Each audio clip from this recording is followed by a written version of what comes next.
Pastor Isaac గారు నా సొంత అన్నయ్య. వారి ద్వారా వినయ్ గారి ఆహ్వానం మేరకు ఈ ఊర్లో అడుగు పెట్టడం జరిగింది. పొద్దుననగా వచ్చాను. ఇంతవరకు మా అన్నయ్యకి పుట్టినరోజు శుభాకాంక్షలు చెప్పలా, ఇప్పుడు చెప్తాను. పుట్టినరోజు శుభాకాంక్షలు.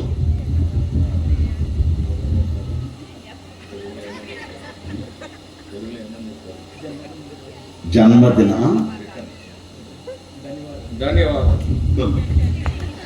మా అన్నయ్య తెలుగు మర్చిపోతున్నాడు. తెలుగులో ఏం చెప్పాలని అడుగుతున్నారు.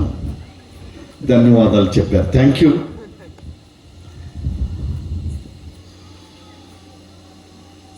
వెడ్డింగ్ యానివర్సరీ సందర్భాన్ని బట్టి కూడా మీకు శుభాకాంక్షలు.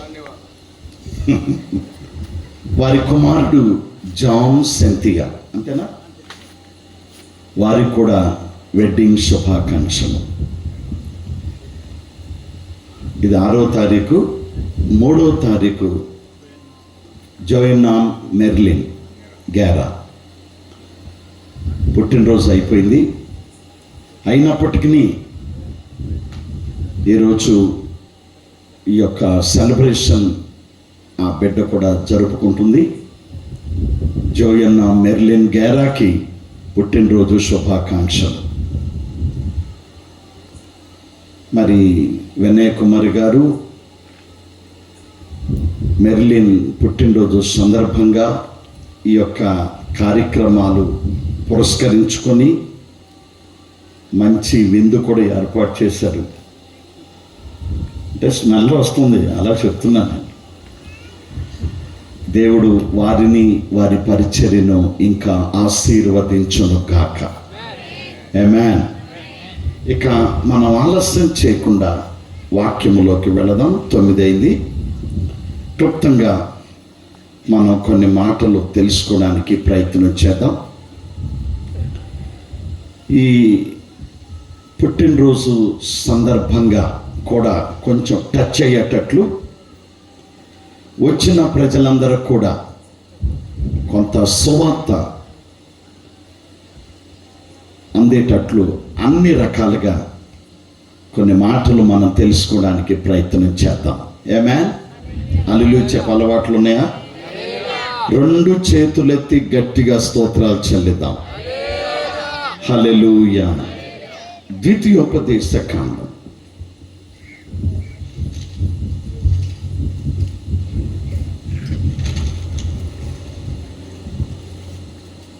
30వ అధ్యాయం.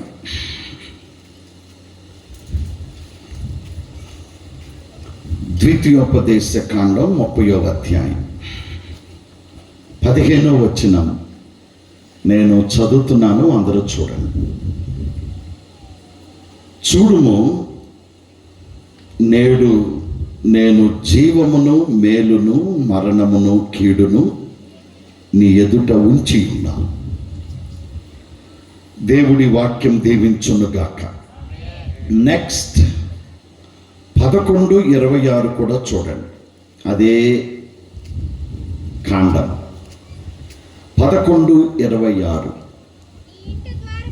నేను చదువుతున్నాను. ఇదే ద్వితీయోపదేశ కాండం 11:26. చూడుడి, నేడు నేను మీ ఎదుట దీవెనను శాపమును పెట్టుచున్నా.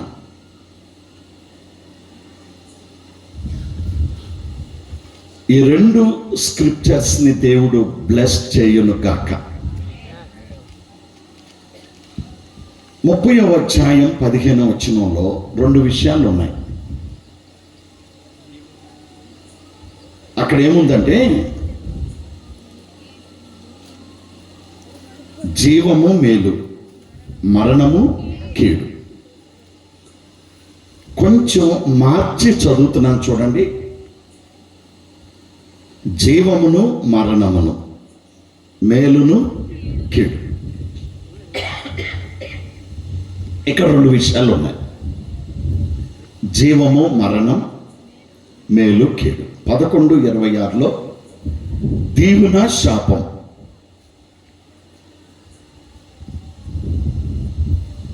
మీ ఎదుట ఉంచి ఉన్నాను అని దేవుడు చెప్తున్నాడు. మనం పిల్లలముగా దేవుడు తండ్రిగా ఈ విషయాలు మన ఎదుట పెట్టాడు. నేను ప్రశ్న అడుగుతున్నాను, పుట్టిన పిల్లలకి అన్నప్రాసన చేస్తారా? కొంచెం రెస్పాండ్ అవ్వండి. అన్నం ముట్టిస్తారా? ఎప్పుడు? 6వ నెల. చెప్పండి 6వ నెల,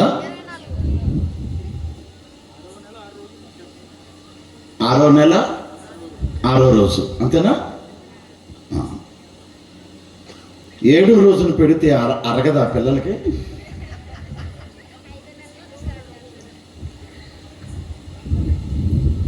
ఐదో రోజు పెడితే అరగదా పిల్లలకి? 6వ రోజు 6వ నెల 6వ రోజే ఎందుకు పెట్టాలి? పొద్దున కొన్ని చెప్పాను, ఇప్పుడు కూడా ఒక మాట చెప్తున్నాను, అది కూడా అన్యాచారమే. ఆ విధంగా అన్యులు చేస్తారు. అట్లాగా మీకు ఇంకో విషయం చెప్పనా? 6వ నెంబరు సైతాను నెంబరు,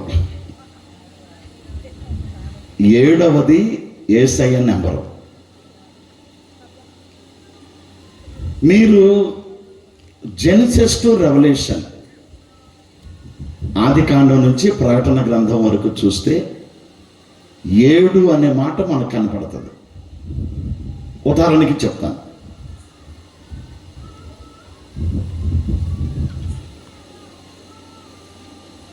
ఆరు రోజులు పనిచేసి 7వ రోజున దేవుడు రెస్ట్ తీసుకున్నాడు. యెహోషువ గ్రంథంలోకి వెళితే 7 యాజకులు, 7 పొట్టేలు కొమ్ముతో చేయబడిన 7 బోరలు, 7 రోజులు ఎరికో ప్రాకారం చుట్టూ తిరగాలి. 7 యాజకులు, 7 బోరలు, 7 రోజులు. ప్రకటన గ్రంథంలోకి వెళ్తే 7 సంఘాలు, 7 దీప స్తంభాలు, సంఘాలు స్తంభాలు, 7 నక్షత్రాలు, 7 కన్నులు, 7 పాత్రలు, 7 తెగుళ్ళు, 7 7 7 కనిపిస్తుంది. ఇప్పుడు మీరు చెప్పండి, 7 అనేది దేవుని యొక్క నెంబర్, 6 అనేది సైతాను నెంబర్. కొద్ది రోజుల్లోనో సంవత్సరంలోనో నేను చెప్పలేను, నేనే దేవుణ్ణని ఒకడు వస్తాడు. క్రీస్తుకు విరోధంగా వాడిని ఏమంటారంటే క్రీస్తు విరోధి అంటారు. సహజంగా అందరూ వాడే భాష ఏంటంటే అంత్యక్రీస్తు అని. అంత్యక్రీస్తు అనే మాట బైబిల్లో లేదు. అంత్యక్రీస్తు అనే మాట ఎందుకు ఉపయోగించారంటే అంత్యకాలంలో వాడు వస్తాడు కాబట్టి అంత్యక్రీస్తు అన్నారు. బైబిల్ ఏముంటుందంటే క్రీస్తు విరోధి అన్న. నేనే యేసుని, నేనే క్రీస్తుని అంటాడు వాడు. అప్పుడు ఈ ప్రపంచంలో ఏ ప్రభుత్వాలు ఉండవు. వాడే యెరూషలేం, ఇశ్రాయేలు దేశంలో యెరూషలేములో యెహోషాపాతు లోయ ఉంది. ఆ లోయలో ఇంటర్నేషనల్ ఆఫీస్ ఏర్పాటు చేసి ప్రపంచాన్ని పరిపాలిస్తాడు. అప్పుడు వాడు ఒక నెంబరు బయటకు తీస్తాడు, 666, 666, 3 6లు. అది అంత్యక్రీస్తు నెంబరు, క్రీస్తు విరోధి నెంబరు. వాడిను ఘట సర్పం ఆవరిస్తాడు. అధికారం, సింహాసనం, బలము ఈ ఘట సర్పం వీడికి ఇస్తాడు, మృగానికి. మృగం అంటే అంత్యక్రీస్తు. బైబిల్లో ఈ అంత్యక్రీస్తుకి పెట్టబడిన పేరేంటంటే మృగం. మృగ పరిపాలన, దయాదాక్షిణ్యాలు ఉండవు. సింహానికి, టైగర్కి దయ ఉంటుందా? అలా ఉంటుంది వాడి పరిపాలన. నేనంటాను ఆ టైంలో దేవుని సంఘం పరలోకపు ప్యాలెస్లో ఉంటుంది. అట్లా ఉంచండి దాన్ని. అందుకని 6వ రోజున పెట్టమాకండి, అది తప్పించి ఇంకొక రోజు పెట్టండి, శుభ్రంగా అరుగుతుంది. స్తోత్రం. సరే, అట్లా ఉంచు. ఆ పిల్లలకి అన్నం ముట్టించేటప్పుడు బోర్లుగా పడుకోబెట్టి సరదాగా కొన్ని వస్తువులు పెడతారు. అవునా? అన్నం వండి మెత్తగా నెయ్యి వేసి కప్పులో పెడతారు.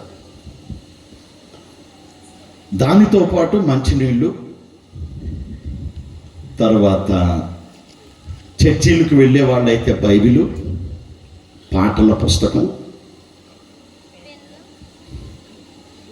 పెన్ను, ఒక నోట్ పుస్తకం, తర్వాత గోల్డ్, బంగారం పెట్టరా, బంగారం, వెండి, వీటితో పాటు ఒక కత్తి కూడా పెడతారా లేదా? అంటే అమాయకంగా చూస్తుంటే మీరు పెట్టరేమో అనుకున్నాను. వాడు పట్టుకో కత్తి పట్టుకున్నాడు అనుకో, అయ్యి బాబోయ్ వీడు రౌడీ షీటర్ అయిపోతాడేమో, బైబిల్ పట్టుకుంటే బోధకుడు అవుతాడేమో, పాటల పుస్తకం పట్టుకుంటే ఎస్పి బాలసుబ్రహ్మణ్యం అవుతాడేమో, అన్నం గిన్నె పట్టుకుంటే తిండిపోతాడు అవుతాడేమో, పెన్ను పట్టుకుంటే రచయిత అవుతాడేమో. అట్లా సరదాగా నవ్వుకోవడానికి అలా పెడతారు కదా. తల్లిదండ్రులు పసిపిల్లల ముందు ఎలా ఉంచుతారో, పెడతారో, దేవుడు కూడా మన ముందు అలా పెట్టాడు, ఉంచాడు. ఏమేమి ఉంచాడు? మేలు కీడు, జీవము మరణం, దీవెన శాపం. 30వ అధ్యాయం 15వ వచనంలో మీ ఎదుట ఉంచి ఉన్నాను, పెట్టి ఉన్నాను. ఏముందో చూడండి. ఉంచి ఉన్నాను లేక పెట్టాను. ఇప్పుడు దేనిని పట్టుకుంటావో దేవుడు చూస్తాడు, దేనిని ఎంచుకుంటావో దేవుడు చూస్తాడు, దేనిని కోరుకుంటావో దేవుడు చూస్తాడు. మనం చూడమా పిల్లలు దేన్ని పట్టుకుంటారని? అలా దేవుడు చూస్తాడు. మన ఎదుట పెట్టాడు, నీ ఇష్టం, చాయిస్ నీది, ఇష్టం నీది. మీరేమి ఎన్నుకుంటారు? ఎన్నుకోండి. మనం ఎన్నుకున్న దాన్ని బట్టి మన భవిష్యత్తు ఉంటుంది. 10th నుంచి పిల్లలు ఇంటర్లోకి వెళ్తారు, పాస్ అయ్యి.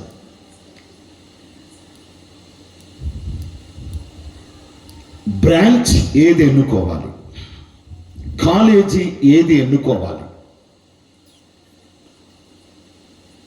చాయిస్ మీది. ఫస్ట్ బైపీసీ తీసుకొని ఇది చాలా కష్టంగా ఉంది, తర్వాత నేను ఎంపీసీలోకి వస్తానంటే కుదరదు. నువ్వు ఎంచుకున్న దాన్ని బట్టి నీ భవిష్యత్తు ఉంది. ఈరోజు మీరేం కోరుకుంటారో, మేలు కోరుకుంటారా, కీడు కోరుకుంటారా? నీ ఇష్టం. జీవాన్ని కోరుకుంటారా, మరణం?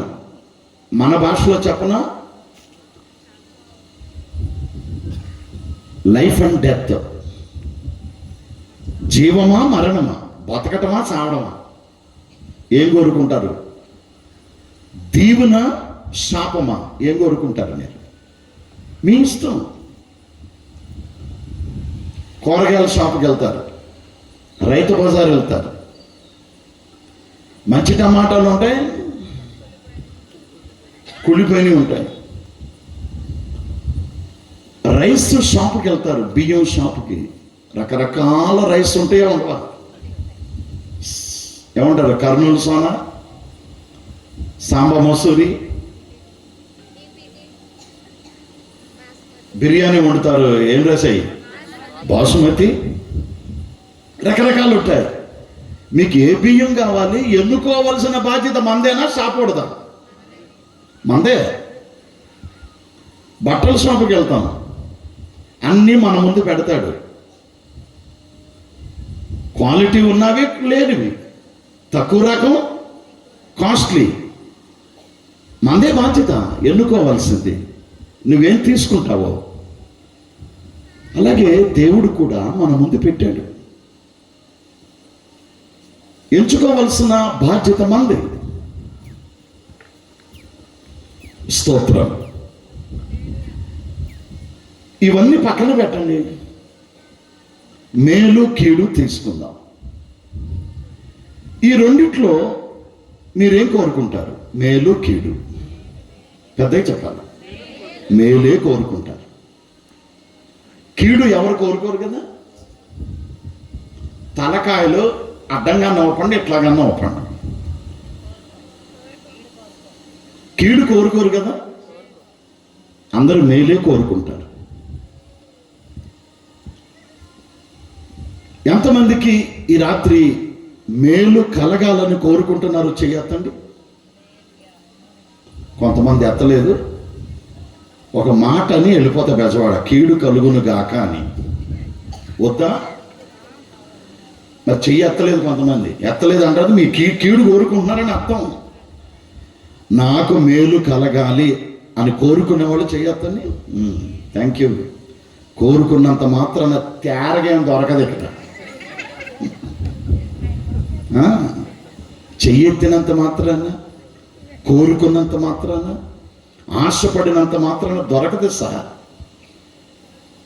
మరేం చేయాలి? మన జీవితాల్లో మేలు కలగాలి అంటే కొన్ని పనులు చేయాలి, కొన్ని సూత్రాలు పాటించాలి. బైబిల్ కొన్ని ఐడియాలు ఇస్తుంది, మేలు కలిగే ఐడియాస్.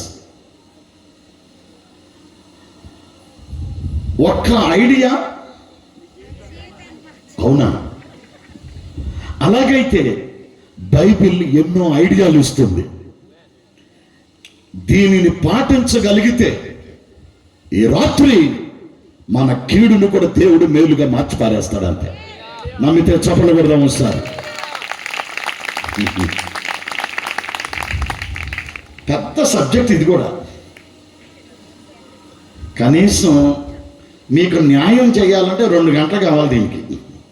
పొద్దున్న 2 గంటలు చెప్పాను, మధ్యాహ్నం. ఇప్పుడు అంతసేపు కూర్చుంటే మీ బీపీ డౌన్ అయిపోతుంది. అంచేత తొందరగా ముగించడానికి ప్రయత్నం చేస్తాను. మనకి మేలు కలగాలంటే బైబిల్ చెప్పే ఐడియాస్ ఏంటి, సూత్రాలు ఏంటి, కొన్నింటిని మనం చూద్దాం. స్తోత్రం. యాకోబు పత్రిక బైబిల్ చివర, మైకులో చదవండి, చదివేవాళ్ళు కొంచెం స్పీడ్గా నాకు అందించాలి.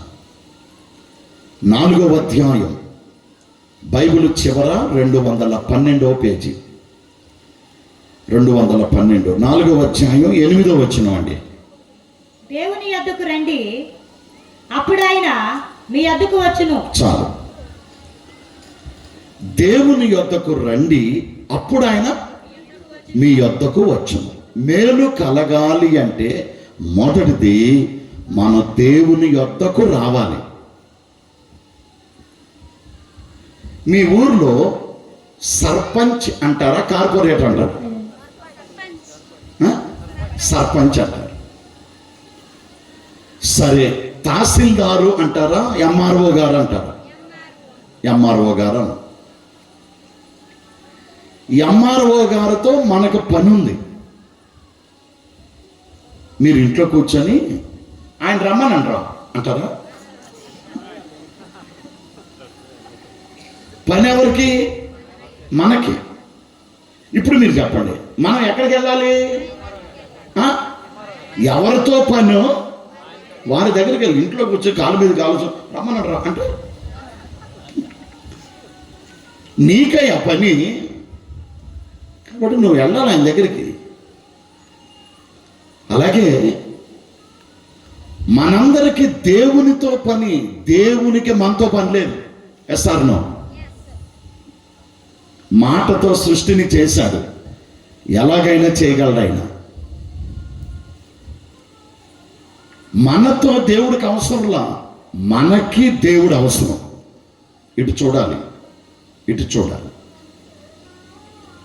కాబట్టి ఏం చేయాలి? మనం ఆయన దగ్గరికి రావాలి.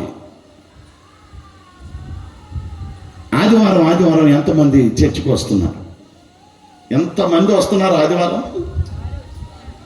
ఇప్పుడు ఇక్కడ ఈవెంట్ జరుగుతుంది కాబట్టి వచ్చాం. ఒక శుభకార్యం అంటే ఫంక్షన్ లాగా. ఎంతమంది ఆదివారం దేవుడి దగ్గరకు వస్తున్నారు? ఆడవాళ్ళు వస్తున్నారేమో కానీ మగవాళ్ళు అయితే రారు.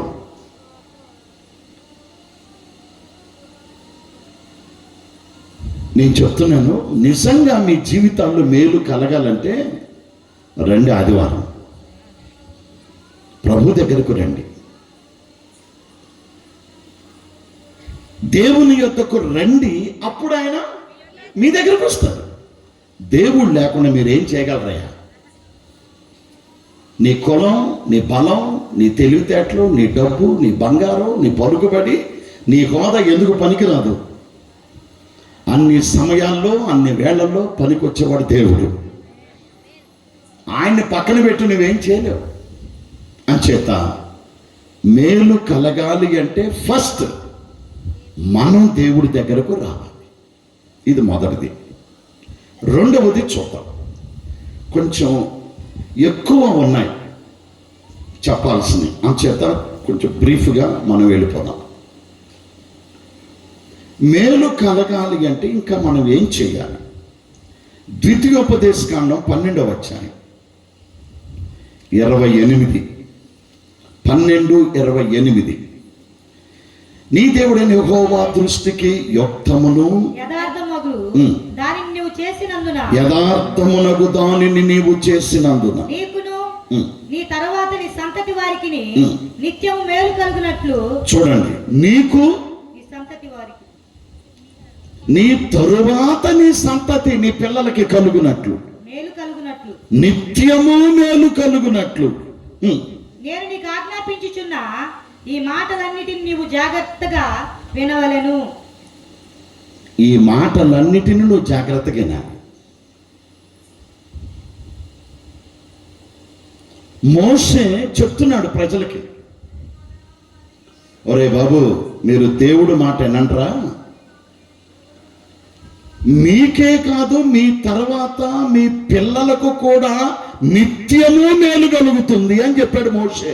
ఎవరికి? ఇశ్రాయేలు ప్రజలకి.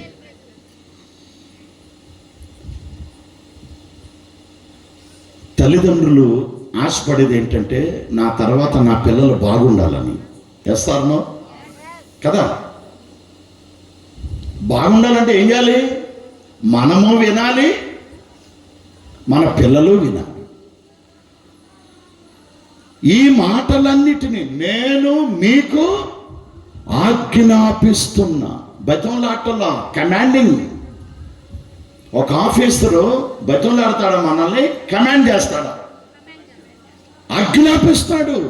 మన దేవుడు రాజులకు రాజు, ఆయన ఆజ్ఞాపిస్తున్నాడు బతంలాట్లా. నీకు ఆజ్ఞాపిస్తున్న ఈ మాటలన్నిటిని నువ్వు జాగ్రత్తగా వినాలి. వినాలి అంటే అర్థం తెలుసా? దాని ప్రకారం చేయడం అని అర్థం. మీరు అబ్బాయిని పిలిచి ఒక 1/2 డజన్ గుడ్లు తీసుకురారా అని మీరు చెప్పారు మీ అబ్బాయికి. కొట్టుకెళ్ళి గుడ్లు తీసుకురారా అన్నాడు. వాడు తీసుకురాలా. మీ మాట విన్నాడా వినలేదా? అదేంటి అంటే చెవిటోడా? వాడు విన్నాడు, కానీ ఆ విధంగా మీరు చెప్పినట్టు చేయలేదు. వాడు విన్నాడు, చెవిటివాడు కాదు. మీరు చెప్పినట్టు చేయలేదు వాడు. దాని అర్థం ఇదే. ఇక్కడ వినాలి అంటే అర్థం ఏంటి? చెప్పినట్టు చేయాలి. చేస్తే ఈ రాత్రి పొందుకొని వెళ్తారు మీరు మేలులు. రావటమే కాదు, వచ్చిన తర్వాత జాగ్రత్తగా వెళ్ళాలి. వచ్చిన దగ్గర నుంచి ఇక మేము మొదలెడతాం. కొంతమంది మొదలెడతారు ఫోన్లో గేమ్ ఆడుకోవటం, కొంతమంది నిద్రపోవటం, ముచ్చట్లు ఆడుకోవటం, పిల్లలతో ఆడుకోవటం. ఇవన్నీ దైవ సన్నిధిలో జరగకూడదు. జాగ్రత్తగా వినాలి అంటే దాని అర్థం ఏంటో తెలుసా? ఆ ప్రకారం చేయాలి. విన్నవాడు బతుకుతాడు, విన్నవాళ్ళు మేలు పొందుతారు. అమెరికా దేశంలో ఏమండి పేరుగాంచిన ఒక సినీ హీరోయిన్ ఉండేది, ఇప్పుడు లేదు. ఆవిడ పేరు ఏంటంటే మార్లిన్ మన్రో అనండి. బ్యూటిఫుల్ తార, చాలా సూపర్ అందగత్తె. ఆ రోజుల్లో అమెరికా దేశానికి ఒక ప్రెసిడెంట్ ఉన్నాడు. అతని పేరు జాన్ ఎఫ్ కెనడీ. ఇప్పుడు ఎవరు? పూర్తి పేరేంటి? పెట్రోల్ పంప, కొంచెం పెద్దగా చెప్పండి. Donald Trump. ఇప్పుడు అలాగా కొన్ని సంవత్సరాల క్రితం జాన్ ఎఫ్ కెనడీ అమెరికా ప్రెసిడెంట్గా ఉన్నాడు. స్తోత్రం. ఈ అమ్మాయికి ఫోన్ చేసి, మార్లిన్ మన్రో సినీ హీరోయిన్, సూపర్ బ్యూటీ, డిసెంబర్ 25వ తారీఖు పండగ రోజు మేము పెద్ద మీటింగ్ ఏర్పాటు చేస్తాం. చర్చి సరిపోదు, ఆ పైన నెత్తి మీద పెద్ద ఎల్ఈడి పెడతాం, అందరు కనపడేటట్టు. చాలా దూరం కూర్చుంటారు జనాలు, కొన్ని వేల మంది. ఆవిడ ఫోటో నేను చూపించాను డిసెంబర్ 25న. నా ప్రసంగంలో టాపిక్ వచ్చింది, అప్పుడు చూపెట్టని విషయం చెప్పాను. చాలా అందుకైతే ఆ ప్రెసిడెంట్ ఈవిడికి ఫోన్ చేసి నిన్ను పెళ్లి చేసుకుంటాను అన్నాడు. ఈ అమ్మాయి ఆమె ఒప్పుకోవాలి. 3 సార్లు చేశాడు ఈ అమ్మాయికి. ఎంటపడ్డాడు ప్రెసిడెంట్. అమ్మా, నీ కోసం ఈ పదవినైనా వదులుకుంటా, ఈ దేశాన్నైనా వదులుకుంటా, ఒక్క రోజైనా నీతో కాపురం చేయాలి అనుకున్నాడు ఈయన ఆ అమ్మాయితో. ఎవరో మార్లిన్ మన్రో. ఆ అమ్మాయి ఒప్పుకోవాలి. ఒక రోజున బిల్లీ గ్రాహం గారు, డాక్టర్ బిల్లీ గ్రాహం గారు, ఇంటర్నేషనల్ ఎవాంజలిస్ట్, ప్రపంచ ప్రఖ్యాతిగాంచిన సువార్థికుడు డాక్టర్ బిల్లీ గ్రాహం గారు ఈమెకి ఫోన్ చేశాడు. తల్లి, దేవుడు నాతో చెప్పాడు కొన్ని విషయాలు నీతో మాట్లాడమని. ఒక 5 నిమిషాలు టైం ఇస్తావా అని ఫోన్ చేశాడు. ఈ సినీ హీరోయిన్, అమెరికన్. ఆవిడేమన్నా తెలుసా? నీతో నేను మాట్లాడడానికి 5 నిమిషాలు కూడా నాకు టైం లేదు. నేను మంచి పొజిషన్లో ఉన్నాను అమెరికాలో, ఇంకా నేను డబ్బు సంపాదించాలి, నో టైం నీతో మాట్లాడడానికి అని ఫోన్ పెట్టేసింది. మళ్ళీ ఫోన్ చేశాడు ఈయన.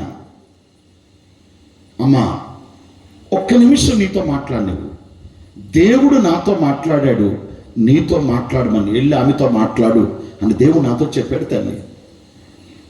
ఒక 5 నిమిషాలు టైమింగ్ తల్లి, నీతో మాట్లాడాలి నేను. అని చెబుతూ బిల్లీ గ్రహం గారు ఒక మాట అన్నారు. సరే నువ్వు ఆలోచించుకో, ఒక టైం లేదంటున్నావు కదా,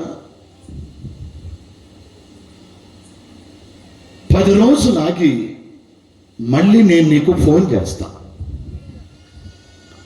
అప్పుడన్నా నాకు టైం 5 నిమిషాలు.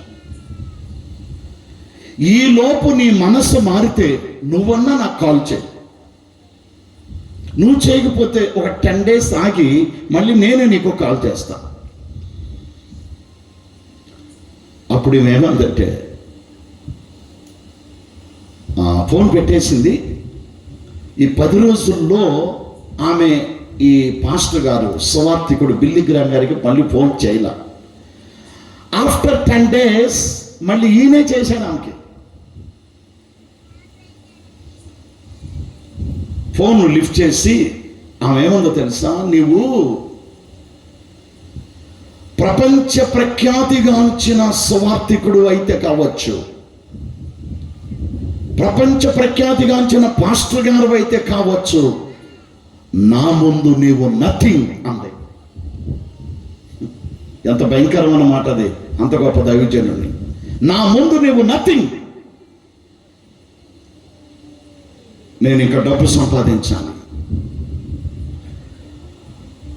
బాగా సంపాదించిన తర్వాత అప్పుడు ఆలోచిస్తా నీతో మాట్లాడడానికి. మాట్లాడతాను అనలా, ఆలోచిస్తాను అంతే. చూడమ్మా, ఒక 5 నిమిషాలు దేవుడు నాతో చెప్పాడు, నీ దగ్గరికి వెళ్ళి నీతో మాట్లాడమనంటే ఫోన్ పెట్టేసింది. కొద్ది రోజుల తర్వాత అమెరికా మెయిన్ వార్తాపత్రికలలో మెయిన్ ఎడిషన్లో వార్త పడింది, మార్లిన్ మన్రో ఇక లేదు అని. ఏం జరిగింది? స్లీపింగ్ టాబ్లెట్స్ మింగి సూసైడ్ చేసుకుంది, ఆత్మహత్య చేసుకుంది.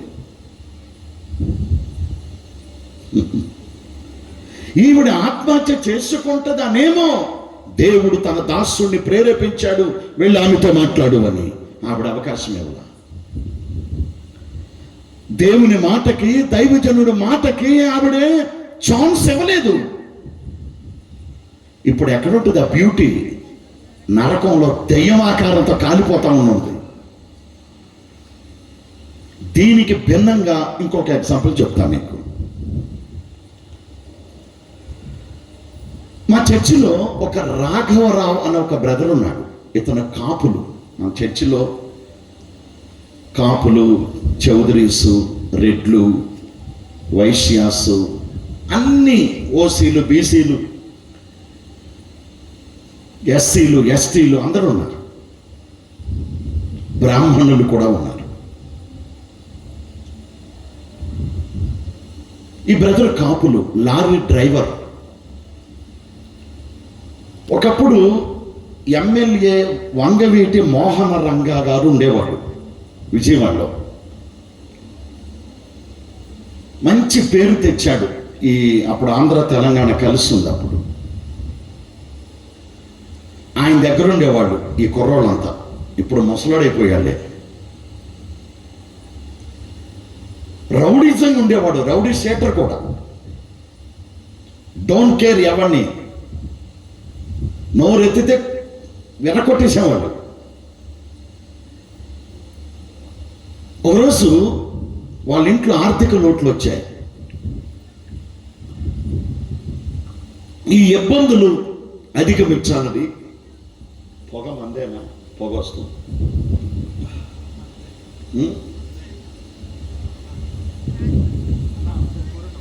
ఓకే, ఇటు వినండి.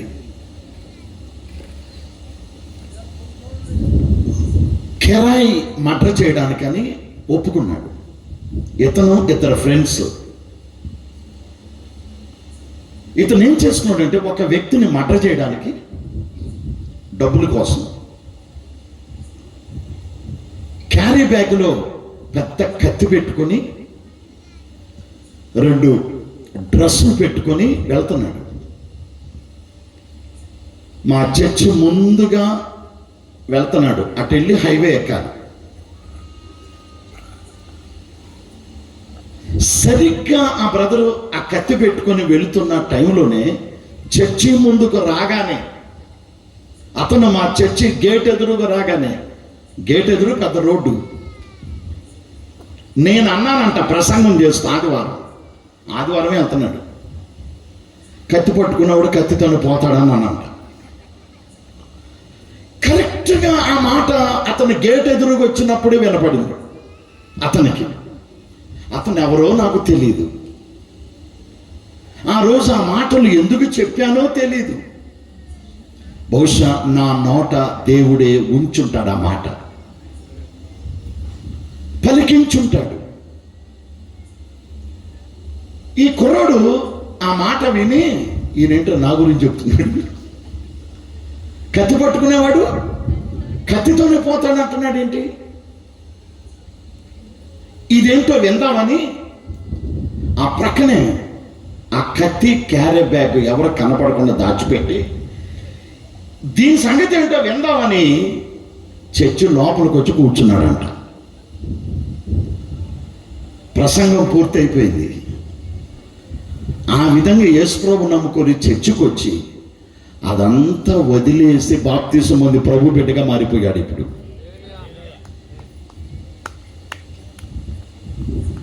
రొట్టె ద్రాక్షరసం కూడా తీసుకుంటున్న ఫ్యామిలీ మొత్తం. ఆ ఒక్క మాట అతన్ని పట్టుకుంది.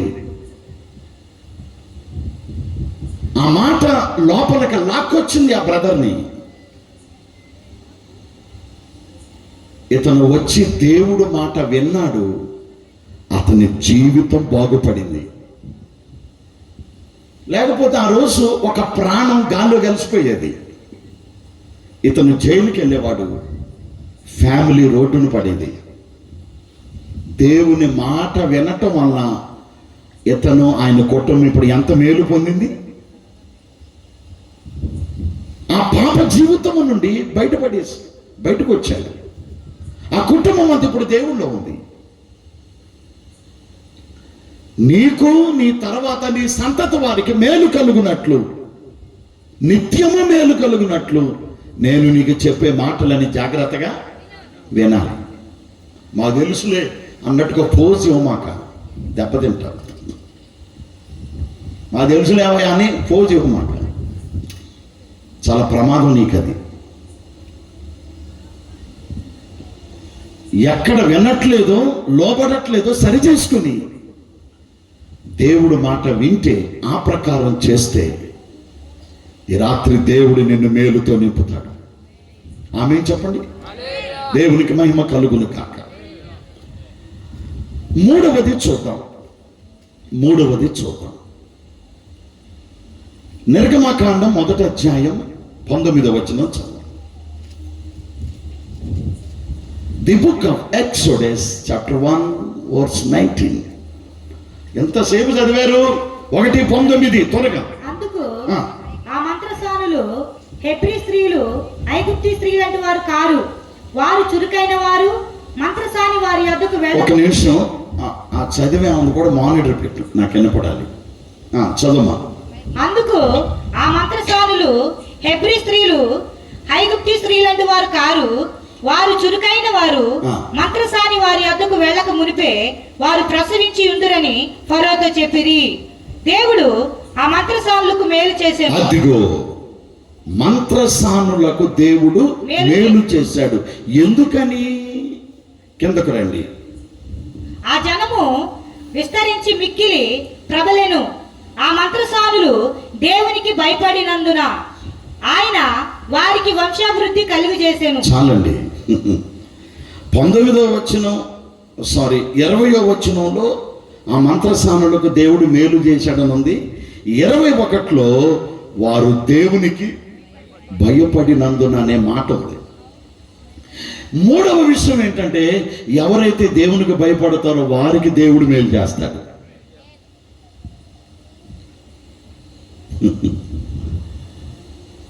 రాజేమో ఇశ్రాయేలీలలో మగపిల్లలు పుడితే ఖతం చేయండి అన్నాడు, చంపేయండి అన్నాడు.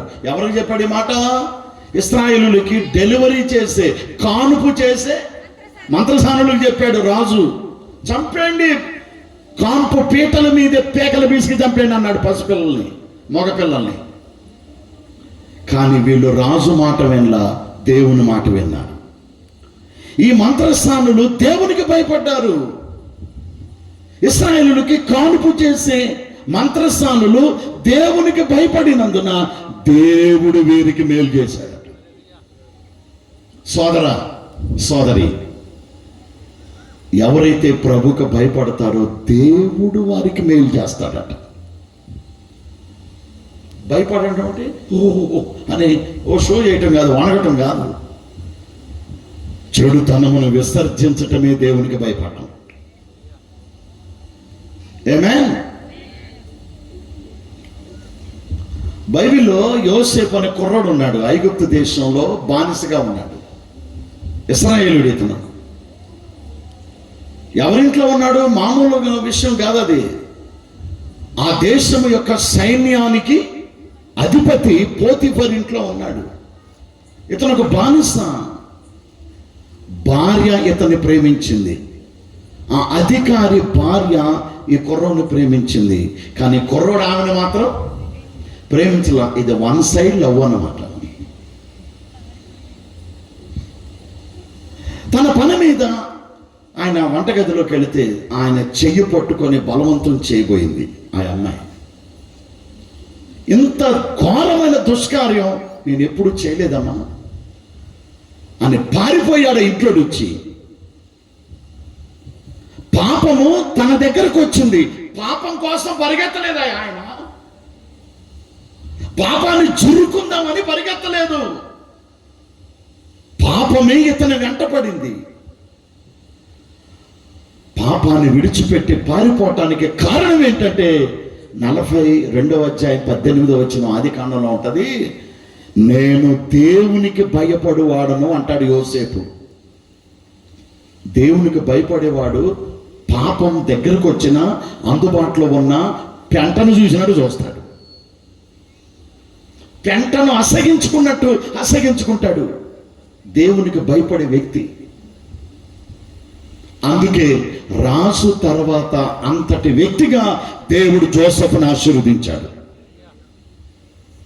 మన మనస్సుని, మన హృదయాన్ని చూస్తాడు ఆయన. మంత్రస్నానులు దేవునికి భయపడ్డారు. ఏమండి, మన భారతదేశంలో 12 నదులు ఉన్నాయి. ఉన్నాయా 12 నదులు? చదువుకున్న వాళ్ళు చెప్పండి. ఈ నదులకి కట్టలు ఉన్నాయి, ఆనకట్టలు. సముద్రాలకి కట్టలు ఉన్నాయా? మరి సముద్రాలకి ఏంటి పరిస్థితి? నేను చెప్పనా? సముద్రాలకి హద్దు ఇసుకను దేవుడు పెట్టాడు. ఎంత పొర్లినా, ఎంత పొంగినా, నీ తరంగములు ఎంత ఎగసిపడినా ఎంతవరకే రావాలి, ఇది దాటి నువ్వు ముందుకు రావడానికి వీల్లేదు అని ఇసుకను దేవుడు సరిహద్దుగా పెట్టాడు. ఇసుకను సరిహద్దుగా పెట్టిన నాకు మీరు భయపడరా, నా సన్నిధిలో వణకరా అని మనిషిని దేవుడు ప్రశ్నిస్తాడు. ఇర్మియా 5:22లో ఉంటుంది ఆ మాట. తర్వాత చదువుకోండి. ఇంకో మాట చెప్తాను మీకు. ఇటు చూడండి, సముద్రానికి తలుపులు ఉన్నాయా? హలో, సముద్రానికి తలుపులు ఏంటంటే? సముద్రానికి గుమ్మాలు ఉన్నాయా? సముద్రానికి తలుపులు ఉన్నాయా? ఆ తలుపులకి గొళ్ళాలు, గడిలు ఉన్నాయా? ఉన్నాయండి. కానీ దేవుడు ఇప్పుడు గుమ్మాలు, తలుపులు, గడి, గొళ్ళాలు ఎళ్ళకుంటాయి, సముద్రాలు కొండవు. అసలు సముద్రానికి తలుపు పెట్ట సాధ్యమయ్యే పనేనా? కానీ ఆశ్చర్యం తెలుసా, నా దేవుడు సముద్రానికి తలుపులు పెట్టాడు. ఆ తలుపులకి గడిలు, గొళ్ళాలు పెట్టాడట. ఎంత గొప్ప దేవుడైతే ఆ పని చేయగలడు. ఒక మనిషిని దేవుడు ప్రశ్నిస్తున్నాడు, ఏంట్రా పెద్ద మాట్లాడుతున్నావు నువ్వు, తలగా ఎగరేస్తున్నావు ఏంటి? యోబు, ఏంటి పిచ్చి పిచ్చిగా మాట్లాడుతున్నావు నా మీద? విను, ఎంత పొర్లినా, ఎంత ఎగసిపడినా హద్దు దాటి యువతలకు రాకుండా ఉండునట్లు సముద్రానికి తలుపులు పెట్టి దానికి గడిని అమర్చింది ఎవరు?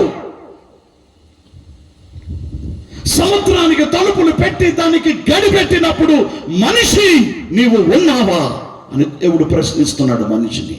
అప్పుడు నువ్వు ఉన్నావు అసలు భూమి మీద? నీ వయసు ఎంత? ఏంటి అసలు నువ్వు నా మీద ఎలా మాట్లాడుతున్నావు? నేను ఒక క్వశ్చన్ వేస్తే నీకు ఆన్సర్ ఉండదు. 38వ అధ్యాయం తేండి యోబు గ్రంథం. ఇర్మియా చెప్పాను కానీ అది వద్దులే కానీ అది అందరికీ తెలుసు. 38వ అధ్యాయం యోబు 8 నుంచి కిందకి చదవండి. 38వ అధ్యాయం 8 నుంచి 10వ వచనం వరకు. సముద్రము దాని గర్భము నుండి పొర్లి రాగా, వినండి జాగ్రత్తగా, దాని తలుపుల చేత దాన్ని మూసిన వాడు ఎవడు? తలుపుల చేత దానిని మూసింది ఎవరు? నేను మేఘమును దానికి వస్త్రముగాను గాఢాంధకారమును దానికి పొత్తిగుడ్డగాను వేసినప్పుడు నీవుంటివా? దానికి సరిహద్దు నియమించి దానికి అడ్డగడియలను తలుపులను పెట్టించినప్పుడు, ఆ సముద్రానికి నేను పెట్టించినప్పుడు నీవు ఎంతవరకు గాని మరి దగ్గరకు రాకూడదనియు, ఇక్కడ ఎంతవరకు కాదు ఎంతవరకు గాని మరి దగ్గర దాటించు మాక. నువ్వు మళ్ళీ చదువుదాన్ని, ఒక్క అక్షరంలో మీనింగ్ మారిపోతుంది సుమా. చదువు మళ్ళీ చదువు. నీవు ఇంతవరకే గాని, అది ఎంతవరకే గాని మరి దగ్గరకు రాకూడదనియు, ఇక్కడనే నీ తరంగములు పొంగు అణపబడుననియు నేను చెప్పినప్పుడు నువ్వు ఉంటివా? చాలు, నువ్వు ఉన్నావా మనిషి ఆ టైంలో? సముద్రము తన గర్భము నుండి పొర్లి రాగా దానికి తలుపులు పెట్టించింది ఎవరు? అడ్డుగడియలు పెట్టించింది ఎవరు? ఇంతవరకే కానీ అద్దు దాటి నీ యువతలకు రాకూడదని చెప్పినప్పుడు మనిషి నువ్వు ఉన్నావా?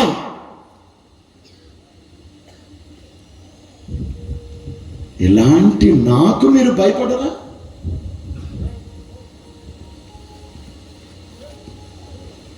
ఇటు చూడండి, పోలీస్ స్టేషన్లో ఇన్స్పెక్టర్ ముందు నిలబడినప్పుడు ఇన్స్పెక్టర్ కబురు చేసినప్పుడు మీరు వెళ్ళి కూర్చున్నప్పుడు మీకు నా మాటల కంటే కుక్కే ఇంట్రెస్ట్గా ఉన్నట్టుంది.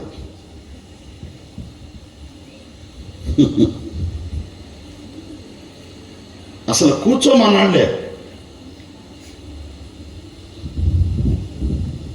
ఎలా నిలబడతారు మీరు?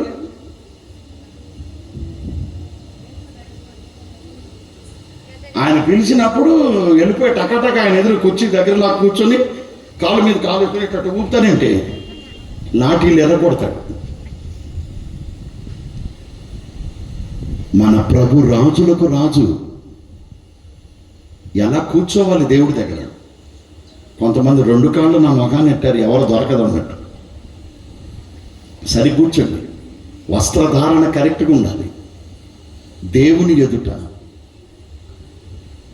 డోంట్ కేర్ అన్నట్టుగా ఉండకూడదు. భయపడే విధానం ఉండాలి మన జీవితంలో.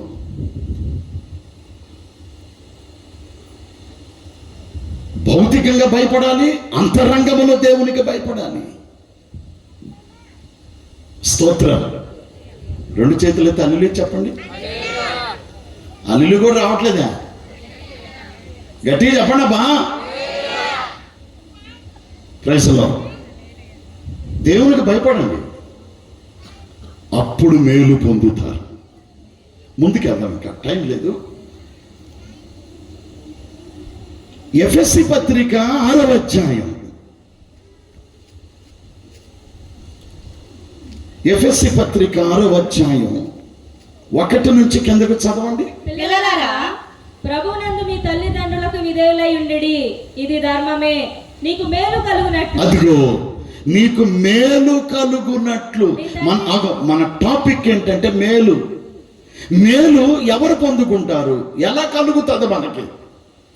చెయ్యెత్తినంత మాత్రాన, కోరుకున్నంత మాత్రాన దొరకదు. బైబిల్ కొన్ని ఐడియాస్ ఇస్తుంది. ఈ సూత్రాలు పాటిస్తే ఖచ్చితంగా పొందుకుంటాం. ఇప్పుడు ఇంకొక మేలు ఉంది ఇక్కడ. సారీ, ఈ మేలు ఎవరు పొందుకుంటారో ఉంది అక్కడ. పిల్లలారా, మైకిలో చదవండి. పిల్లలారా, మీ ప్రభువునందు మీ తల్లిదండ్రులకు విధేయులై ఉండుడి, ఇది ధర్మమే. నీకు మేలు కలుగునట్లు నీ తండ్రిని నీ తల్లిని సన్మానింపుము, అప్పుడు నీవు భూమి మీద దీర్ఘాయుష్మంతుడవునవు. దీర్ఘాయుష్మంతుడు వగుదువు. ఇటు చూడండి. జోయన్న, ఏ పేరు? మెర్లిన్ గ్యారా. పుట్టినరోజు 3వ తారీఖు అయిపోయింది. పెద్దోళ్ళు కూడా చెప్తా, పిల్లలకి చెప్తా. నేనుగా చెప్పేది బైబిల్ నాకు కూడా చెప్తుంది. ఏం చెప్తుంది? మీకు మేలు కలుగునట్లు తల్లిదండ్రులను గౌరవించండి, సన్మానించండి.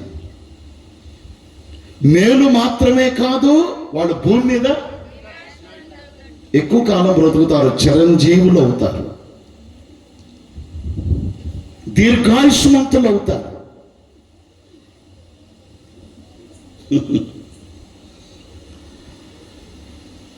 పిల్లలు దేవుని పట్ల భయభక్తులు కలిగిన వారుగా పెరగాలంటే తల్లిదండ్రులు పెంచే విధానం నేర్చుకోవాలి. ముందు ఆ విధి విధానాలు పేరెంట్స్, పెద్దోళ్ళకి తెలిసి ఉండాలి.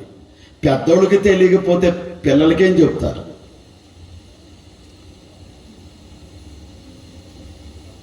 పెద్దోళ్ళు స్కూలుకు పంపిస్తే టీచర్స్ నేర్పిస్తారు, ఇంట్లో తల్లిదండ్రులు నేర్పాలి. చర్చికి తీసుకెళ్తే పాస్టర్ గారు కూడా నేర్పిస్తాడు.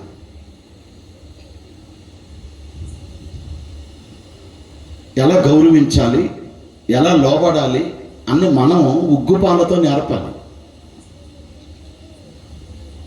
మీకు తెలుసా, బైబిల్లో ఓబద్య అని ఒక ఆయన ఉన్నాడు. ఓబద్యాలు 13 మంది ఉన్నారు బైబిల్లో. పేరు చెప్పండి. ఏం పేరు చెప్పాను ఇప్పుడు? కొంచెం పెద్దగా చెప్పండి. కొంతమంది కళ్ళు మూసుకున్నారు. ఈ వాక్యాహారం కళ్ళు తెరిసినండి. కాసేపటికి బిర్యానీ తింటాం, కళ్ళు మూసుకునే తింటారా? ప్రార్థనాపూర్వకంగా వినండి. దేవా నాతో మాట్లాడి రాత్రి అని నేను చెప్పింది. ఏ ఓబద్య తెలుసా మీకు? ప్రవక్త అయిన ఓబద్య కాదు. 13 ఉన్నారు ఓబద్యాలు బైబిల్లో. ఆహాబు రాజు గృహ నిర్వాహకుడైన ఓబద్య, హోమ్ మినిస్టర్ అన్నమాట. ఈయన రాజుగారింటికి మినిస్టర్, ఆ ఇంటి నిర్వాహకుడు, ఆ ఇంటిని మెయింటెనెన్స్ చేసే పెద్ద హోదా. రాజు ఇంట్లోనే మెయింటెనెన్స్ చేసే వ్యక్తి ఓబద్య. ఇటు చూడండి. ఒకరోజు ఈయనకు ఏలియా ఎదురు పడ్డాడు. ఏలియా, ప్రవక్త అయిన ఏలియా ఎదురు పడ్డాడు. ఎవరికి? ఈ ఎంప్లాయ్కి, ఈ ఓబద్యాకి. బైబిల్ ఏం చెప్తుందో తెలుసా? సాష్టాంగపడి నమస్కారం చేశాడు. ఇవాళ దైవజనులు కనపడితే లెక్క ఉందా అసలు? మొహం తిప్పుకొని వెళ్ళేవాళ్ళు ఎంతమంది? అదేమంటే కొంతమంది ఇది అట్లా కనపడితే ఏగలు తొలగొట్టం. భగవంతుడు 2 చేతులు ఇచ్చాడు. నమస్కారం అయ్యా, ప్రైజ్ ది లార్డ్ అయ్యా, వందనాలయ్యా. బొరువెక్కి ఆ చేతులు ఇదేంటి?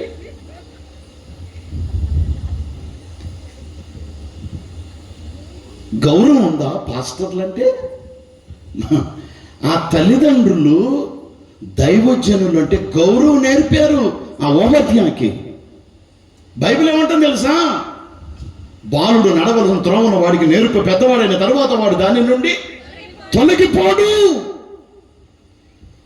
వాడు నేర్పాలి, నేర్చుకోవాలి అంటే మనం నేర్పాలంటే ముందు అసలు ఆ విధానాలు మనకు తెలిసి ఉండటమే కాదు, మనం కూడా ఆ విధానాలు చేయాలి.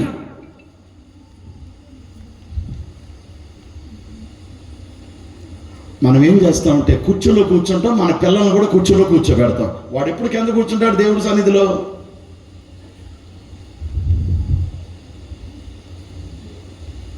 హిందూ టెంపుల్కి వెళితే అక్కడ కుర్చీలు ఉంటాయండి, లోపల అందరి కింద కూర్చోవలసిందే. సీఎం వెళ్ళిన కాళ్ళు వంగకపోతే, మోకాళ్ళు నొప్పులైతే, గర్భిణీ స్త్రీలైతే, యాక్సిడెంట్ అయిన వాళ్ళకి ఆపరేషన్ జరిగితే తప్పదు.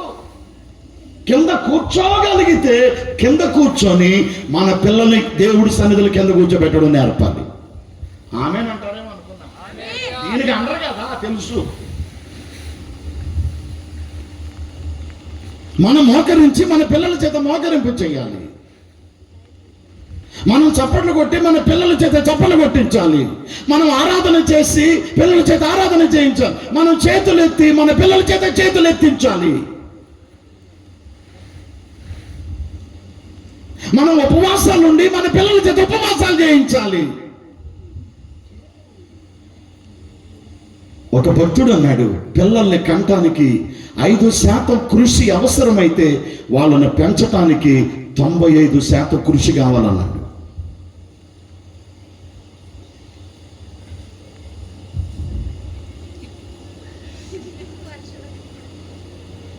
స్తోత్రం. 2 చేతులు తల్లిని చెప్పండి. తల్లిదండ్రుల్ని పెద్దల్ని గౌరవించడం నేర్పించాలి. చచ్చిపోయిన తర్వాత 10 వేటపోతులు కోసి ఆ వీధిలో ఉన్న వాళ్ళందరికీ అన్నం పెట్టడం కాదు. పలానోడు భలే చేశాడ్రా అని పొగుడుతారు, అవతలకి వెళ్ళిపోతారు, అయిపోయారు.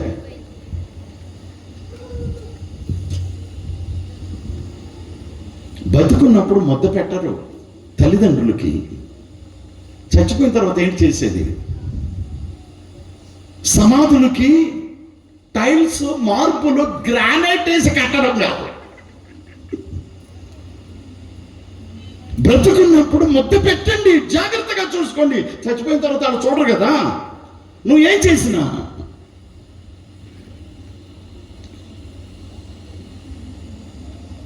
Praise Lord. భయం వేస్తుంది, సీరియస్గా చూస్తున్నారు.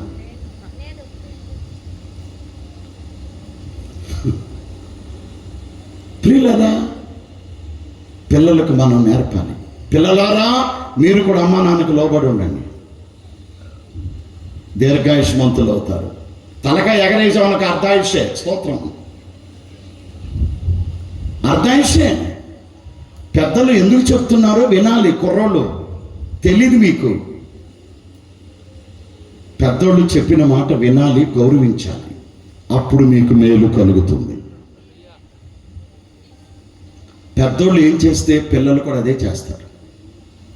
యేసుప్రభు చెప్పాడుగా, తండ్రి ఏమి చేయుట చూచునో అదే కానీ కుమారుడు తనంతట తాను ఏది చేయలేడని చెప్పాడు.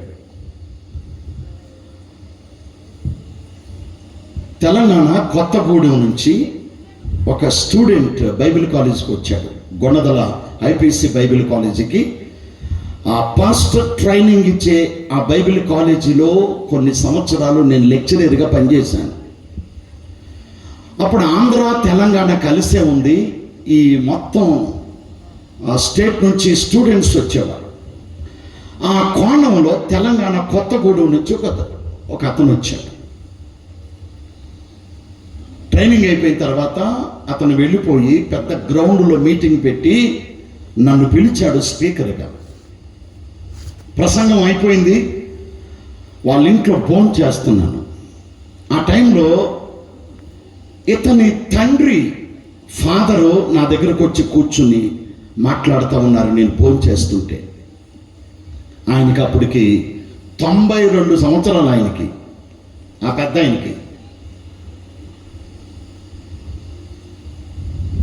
నేను ఫోన్ చేస్తా ఉండగా పెద్ద ఆయన నాతో చెప్పిన మాట ఏంటంటే,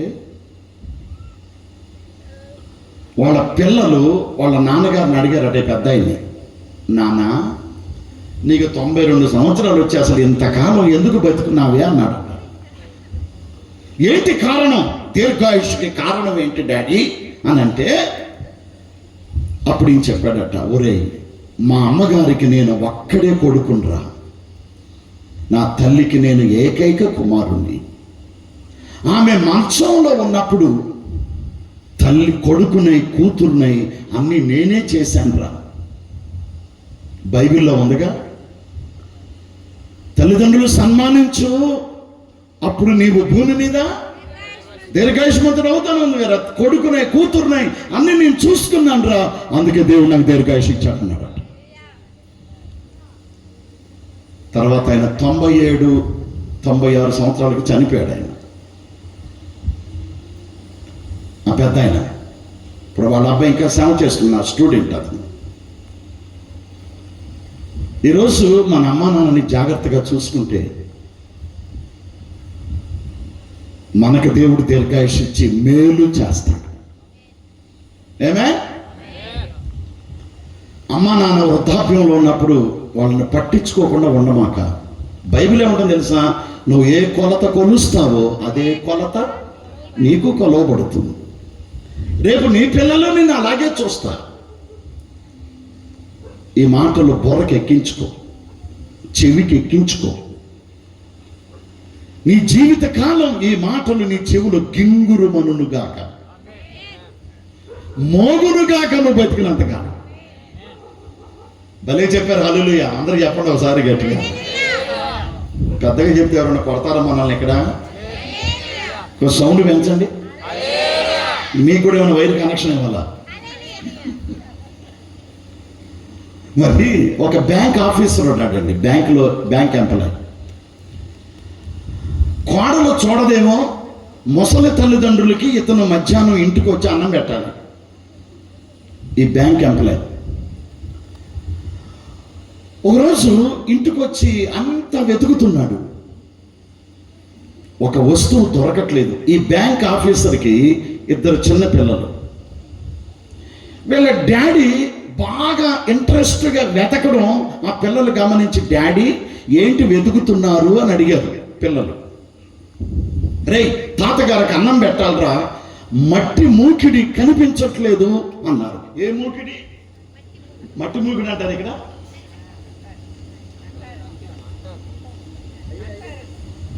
అయ్యే మట్టి మూకిడి వెతుకుతున్నాను రా, అది ఎక్కడుందో కనపట్లేదు, ఏమైంది అని అడుగుతున్నాడు. అప్పుడు ఆ పిల్లలు అన్నారు, డాడీ మేమే దాచిపెట్టామన్నారు. అదేంట్రా అంటే, రేపు నీకు కూడా అందులోనే పెడదామని, మేము దాచిపెట్టాము డాడీ. చూసారా? కొంతమంది పిల్లలు సైలెంట్గా మనల్ని గమనిస్తారు. ఇదివరకు మా చర్చికి ఒక ఫ్యామిలీ వచ్చేది భవానీపురం నుంచి. అతను ఫ్యాన్సీ జనరల్ స్టోర్. వాళ్ళు క్రిస్టియన్స్ కాదు, నాన్ క్రిస్టియన్స్, ప్రభు నమ్ముకొని బాప్తీసం పొందారు. వాళ్ళ బిడ్డకు పుట్టినరోజు వచ్చింది. ఇంటి పైన టెర్రస్ మీద పుట్టినరోజు ప్రార్థన పెట్టాడు, బర్త్డే మీటింగ్. తన ఫ్రెండ్స్ని ఆహ్వానించాడు ఆ పిల్లోడు పుట్టినరోజుకి. ఇతను ఫ్రెండ్ కోమటి కులానికి చెందిన వ్యక్తి, ఆయిల్ బిజినెస్, విజయవాడ 1 టౌన్లో ఆయిల్ బిజినెస్. అతను వైశ్య కులానికి చెందినవాడు, అన్యుడు పూర్తిగా. ఆ బర్త్డే మీటింగ్లో నేను ఎక్కువసేపు వాక్యం చెప్పాల. ఇప్పుడన్నా గంట చెప్తున్నాను, కానీ ఒక అరగంట లోపే నేను వాక్యం చెప్పాను. నువ్వు తాగుతూ కూర్చుంటే నీ పిల్లలు చూస్తూ ఉంటారు, పాపం అడగలేరు భయంతో. పెద్దోడిన తర్వాత వాడు తాగుతాడు నిన్ను చూచి. నువ్వు స్మోక్ చేస్తే నీ పిల్లలు అదే చేస్తారు. వాళ్ళు ఊపిరితిత్తులన్నీ దెబ్బతింటే ఆర్గన్స్ అన్ని పాడైపోతాయి. ఇలాగ వాక్యం చెప్తున్నాను నేను. లాస్ట్లో వచ్చాడు, వచ్చి ఆ టెర్రస్ మీద పెట్టగోడ ఉంటే డాబా పైన ఒక కాలు ఎలా పెట్టి ఒక కాలు మీద నిలబడి వాక్యం వింటున్నాడు. గోడ కానిచ్చి ఒక కాలు ఇట్లా పెట్టి వింటున్నాడు. 10 నిమిషాలే విన్నాడు, లాస్ట్లో వచ్చాడు. ప్రార్థన అయిపోయింది, నేను వచ్చా. ఆ పిలిచిన బ్రదర్తో అంటున్నాడు ఈ కుర్రోడు, వైశ్య కులానికి చెందిన, అరే ఆ పాస్టర్ గారు ఎవరో నాకే చెప్పినట్టున్నాడు వాక్యం. ఆయన ఎవరో నాకు తెలియదు.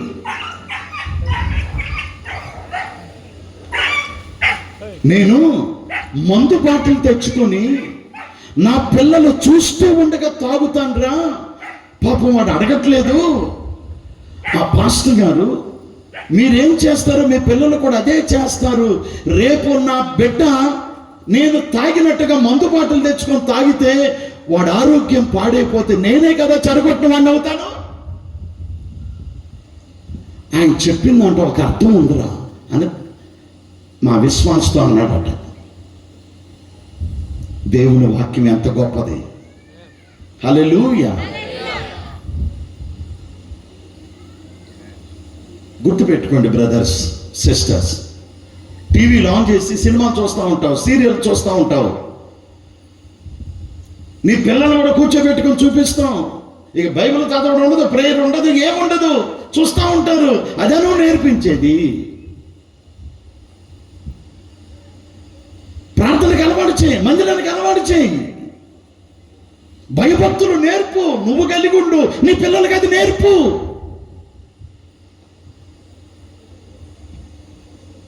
ఇంకో మాట చెప్పనా, కొంచెం ట్రాక్ తప్పి అవతలకు వచ్చి ఒక మాట చెప్తా. రైల్వే ట్రాక్ తప్పి కొంచెం పక్కకు వచ్చి ఒక మాట చెప్తా. బాప్తిస్మం ఇచ్చే యోహాను గురించి దేవదూత ఏమంటాడంటే, జకరియా ఎలిజబెత్తో యోహాను గురించి ఏమంటాడంటే, అతడు పుట్టుట వలన నీకు సంతోషం కలుగుతుంది, అనేకులు సంతోషిస్తారు అతడు పుట్టుట వలన అని దేవదూత చెప్తాడు. ఈరోజు మనం పుడితే జనాలు ఏడుస్తున్నారా, సంతోషిస్తున్నారా? ఐజాక్ అయ్య గారు పుట్టుట వల్ల అనేకులు సంతోషిస్తున్నారు. వినయ్ కుమార్ గారు జన్మించటం వల్ల అందరూ సంతోషిస్తున్నారు. వారి అమ్మగారు మేరమ్మ గారు జన్మించుట వలన ఆమె పుట్టుక ద్వారా మీరందరూ మేలు పొందారు, సంతోషం అనుభవించారు. ఈ గ్రామం సంతోషం అనుభవించింది. ఏమేన్? కాదంటారా, అవునంటారా? అవును అని అంటే అసలు గట్టిగా అల్లుడికి చెప్పండి. మరి మీరు పుడితే అల్లేలుయా అన్నారు కదా. అమ్మగారు పుడితే, వినయ్ కుమార్ గారు పుడితే, ఐజాక్ అయ్య గారు పుడితే, మరి మనం పుడితే ఎంతమంది ఆనందిస్తున్నారు, ఏడుస్తున్నారు?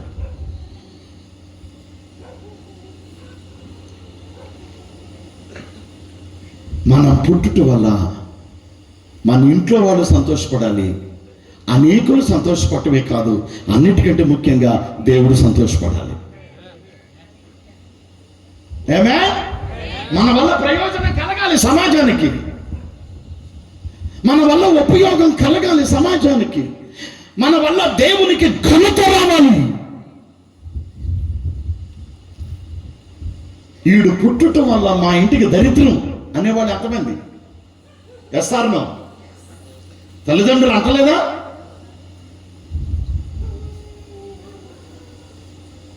ఆ మాట ఆడపిల్లలు మగపిల్లలు అనిపించుకోమాకండి. ఎన్ని చెప్పాలండి? ఈ ఒక్క సబ్జెక్ట్, ఈ ఒక్క పాయింట్ చాలు 1 అవర్ దాటి చెప్పడానికి. తల్లిదండ్రులారా, మీ పిల్లలు జాగ్రత్తగా పెంచండి, మీరు కూడా జాగ్రత్తగా దేవుళ్ళ ఎదగండి. ఇశ్రాయేలీయులలో క్రీస్తుకు పూర్వం ఒక సిస్టమ్ ఉంది, తెలుసా మీకు? ఒకడికి ఒక కుమారుడు పుడితే వాడు పెద్దోడైన తర్వాత అమ్మా నాన్న మాట వింటలా, తిండిపోతాడై, తాగుపోతాడై, అవిధేయుడై తల్లిదండ్రుల మాట వింటలా. అప్పుడు శిక్షించారు తల్లిదండ్రుల పిల్లోడిని, దండించారు, బుద్ధి చెప్పారు, అయినా వాడు మాట వింటలా. అప్పుడు ఆ తల్లిదండ్రులు ఏం చేయాలి తెలుసా? దేవుడు చెప్పిన మాట అది ఇశ్రాయేలు తల్లిదండ్రులకి. ఆ ఊరు గవిని దగ్గర పెద్దలు కూర్చుంటారు, పెద్దలు, ఎల్డర్స్. ఈ తల్లిదండ్రులు ఆ పెద్దల దగ్గరికి వెళ్ళి, మా కుమారుడు తిండిపోతాడై, తాగుపోతాడై, మా మాట వింటలేదు, మేము వాడిని శిక్షించినా కానీ వాడు లోబడటలేదు అని పెద్దలవి చెప్పుకోవాలి. ఆ ఊరి గవిని దగ్గర కూర్చున్న పెద్దలకి ఆ పెద్దలు ఏం చేయాలి తెలుసా? అందరిని పిలిచి ఆ కుమారుని పిలవాలి. ఎరా, మీ అమ్మ నాన్న బుద్ధి చెప్పారు, శిక్షించారు, అయినా నేను వింటలేదంట అని వాడిని రాళ్లతో కొట్టి చంపేసేవాళ్ళట. ఆ పిల్లోడిని. అదే చట్టం, రూల్, అది ధర్మశాస్త్రం వాళ్ళకది. క్రీస్తుకు పూర్వం జరిగిన సంగతి అది. ఎందుకు ఆ విధంగా రాళ్లతో అందరి ముందు ఆ పిల్లోడిని కొట్టి చంపేవాళ్ళు తెలుసా? మిగతా వాళ్ళు ఆ పని చేయకుండా భయపడతారని. ఎక్కడుంది ఆ వాక్యం? ద్వితీయోపదేశకాండం 8వ అధ్యాయమా 21? ద్వితీయోపదేశకాండం 21, 18 నుంచి 21 వరకు. ఒకరి కుమారుడు 18 నుంచి 21, ద్వితీయోపదేశకాండం 21వ అధ్యాయం చదవండి. ఒకరి కుమారు మొండివాడే తిరగబడి తండ్రి మాట గాని తల్లి మాట గాని వెనకై ఉండి వారు అతని శిక్షించిన తరువాతయును అతడు వారికి విధేయుడు కాకపోయిన ఎడల అతని తల్లిదండ్రులు అతని పట్టుకొని ఊరి గవని యొద్ద కూర్చున్న పెద్దల యొద్దకు అతని తీసుకొని వచ్చి, మా కుమారుడైన వీడు మొండివాడే తిరగబడి ఉన్నాడు, మా మాట వెనక తిండిబోతును త్రాగుబోతును అయ్యనని ఊరి పెద్దలు చెప్పవలెను. ఊరి పెద్దలతో చెప్పవలెను. అప్పుడు ఆ ఊరి ప్రజలందరూ రాళ్లతో అతన్ని చావగొట్టవలెను. అట్లు చెడుతనమును నీ మధ్య నుండి పరిహరించుదువు. అప్పుడు ఇశ్రాయేలులందరూ విని భయపడుదురు. అది విషయం. అందరూ భయపడాలి, మిగతా పిల్లలు భయపడాలని ఇలా జరిగేది. ఇప్పుడు అలా చేస్తే తల్లిదండ్రులారా, ఇప్పుడు మన దేవుడు కృప చూపిస్తున్నాడు, దయ చూపిస్తున్నాడు. బోయాజు పుట్టిన తర్వాత ఆ బెత్లెహేము వాళ్ళందరూ కూడా రూతు బోయాజు దగ్గరకు వచ్చి, ఓబేదు కదా, బోయాజు రూతు కొడుకు పేరేంటి? ఓబేదేనా? ఆవలిస్తున్నారు. అయిపోయిందిలేమ్మా, స్తోత్రం. ఓబేదు అతడు పుట్టిన తర్వాత ఆ బెత్లెహేము లేడీస్ అంతా వచ్చి నయోమితో చెప్తున్నారు, నీ ముసలితనమందు ఇతడు నిన్ను ఓదారుస్తాడు, ఇతడు నిన్ను పోషిస్తాడు అని. ఆమేన్. దేవునికి మహిమ కలిగి. చాలా విషయాలు ఉన్నాయి అబ్బా, నోట్లో పొర్లుతున్నాయి. కానీ 10:09 అయింది. ఇంకొక మాట చెప్పి క్లోజ్ చేస్తాను. ఇప్పటికి ఎన్ని చెప్పాను? నెంబర్ 1, దేవుని యొద్దకు రావాలి, మేలు కలగాలి అంటే. రెండోది ఏంటి? దేవుని మాట వినాలి, ఆ ప్రకారం చేయాలి. మూడోది దేవునికి భయపడాలి. మగోళ్ళు చెప్పరే. నాలుగోది తల్లిదండ్రులను గౌరవించాలి, వాళ్ళకి లోబడాలి. 5వది చెప్పి క్లోజ్ చేస్తా. 65వ కీర్తన 4వ వచనం. 65వ కీర్తన 4వ వచనం. నీ ఆవరణములలో నివసించున్నట్లు నీవు ఏర్పరచుకొని చేర్చుకొని వాడు ధన్యుడు. నీ పరిశుద్ధ ఆలయము చేత నీ మందిరములోని మేలు చేత మేము తృప్తి పొందేదము. నీ మందిరములోని మేలు చేత. మేలు గురించి మాట్లాడుకుంటున్నాం ఈ రాత్రి. ఎంతమందికి మేలు కావాలి?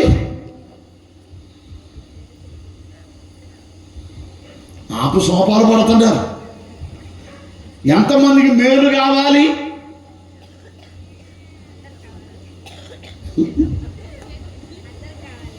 మర్యాదగా చర్చికి వెళ్ళండి. బైబిల్ అదే చెప్పింది. మళ్ళీ చదువు ఆఖరి మాట. నీ పరిశుద్ధాలయపు మేలు చేత నీ ఆవరణములోని నీ పరిశుద్ధ ఆలయము చేత, అది నీ పరిశుద్ధాలయము చేత నీ మందిరములోని మేలు చేత మేము తృప్తి పొందేదము. మేము తృప్తి. చర్చిలో దేవుడు మేలులు దాచిపెట్టి ఉంచాడు. ఆమేన్. ఎవరైతే మందిరానికి వెళ్ళి దేవుడితో సహవాసం చేస్తారో దాచిన మేలులు తీసి వారిని నింపి పంపిస్తాడంట. ఆయన తృప్తిపరిచి పంపిస్తాడట. కొంతమంది మగోళ్ళు నువ్వు వెళ్తున్నావు వెళ్ళులే అంటారు. మగోడికి అక్కర్లేదు ఆ దేవుడు.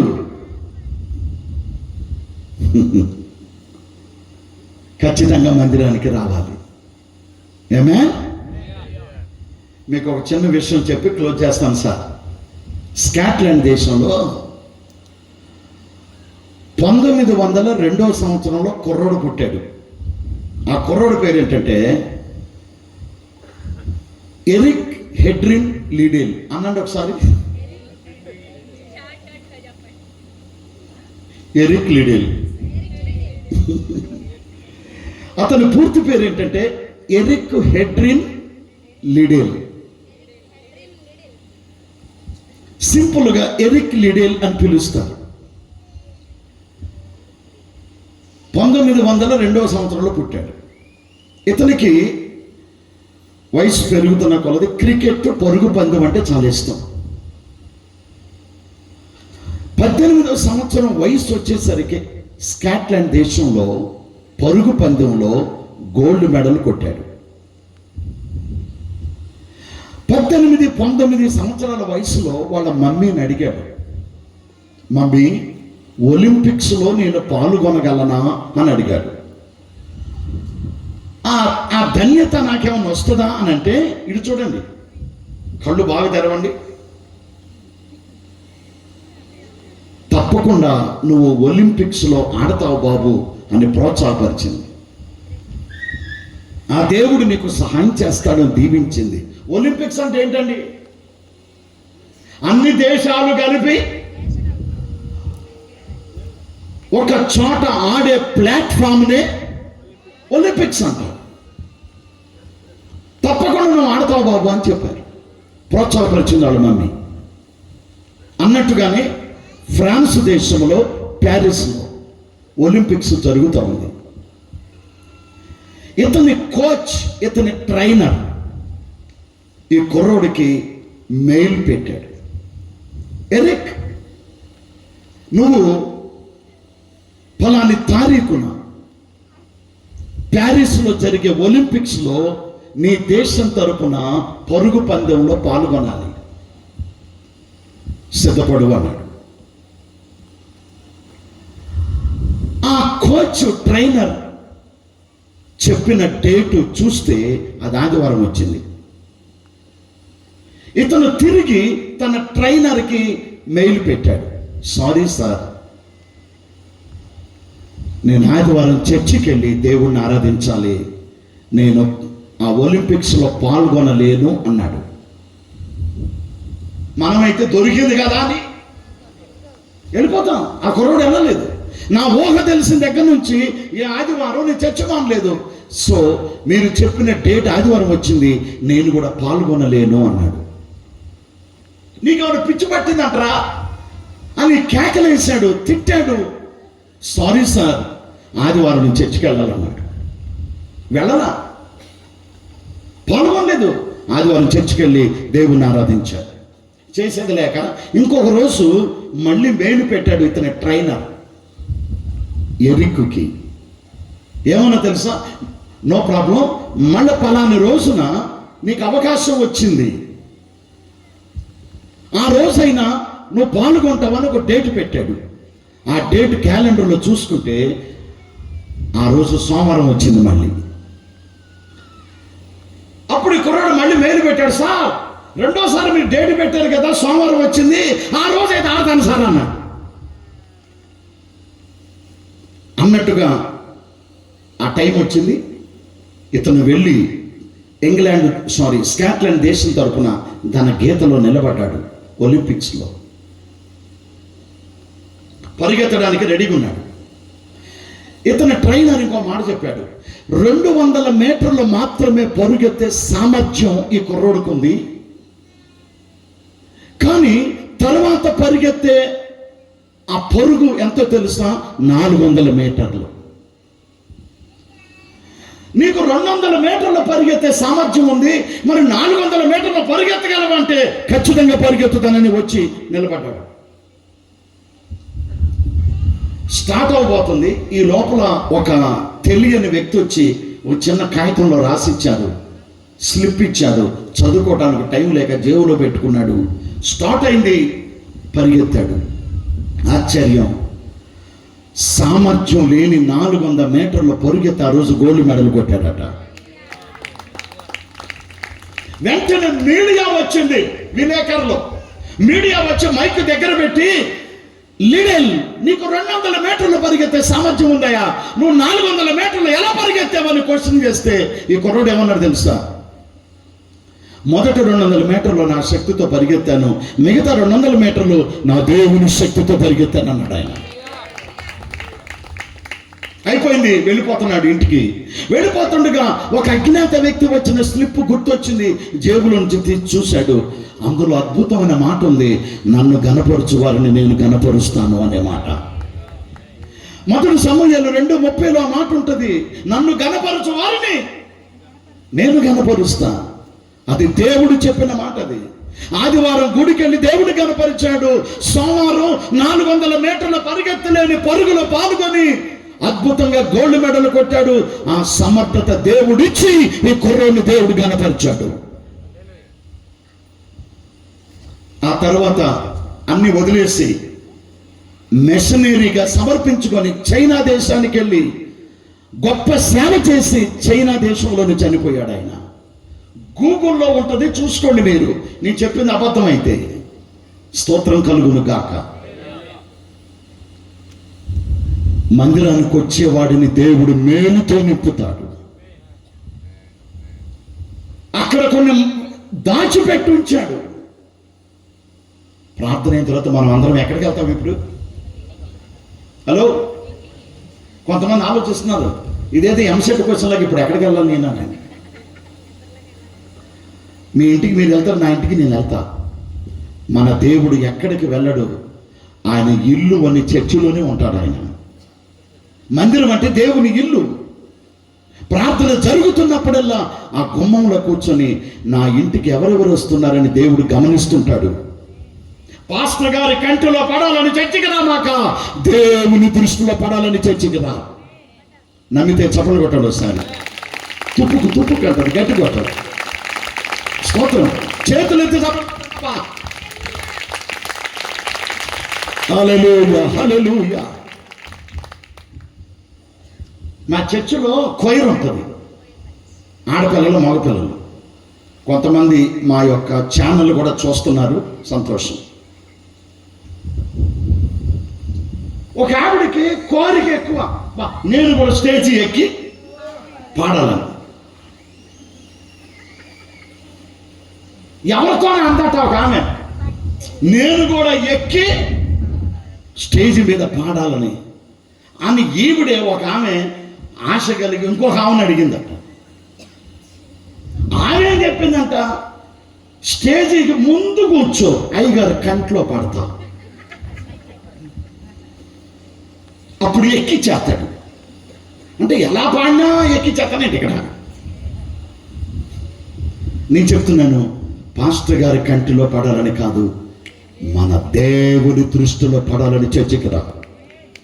దేవునికి భయపడి చర్చికి రా. ఆ కుర్రాడు ఎరిక్ లిడెల్ తన జీవిత కాలంలో ఎప్పుడు చర్చ మానలేదు.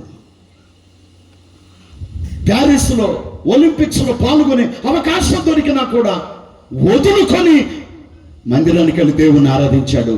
దేవుడు తర్వాత ఈ కుర్రని కనపరిచాడు.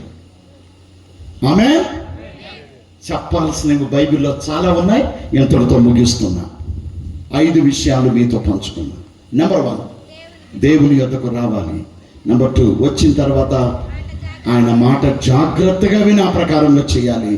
3వది, దేవునికి భయపడాలి. 4వది, తల్లిదండ్రులను సన్మానించాలి, లోబడాలి. 5వది, మందిరానికి వచ్చి దేవుని కనపరచండి.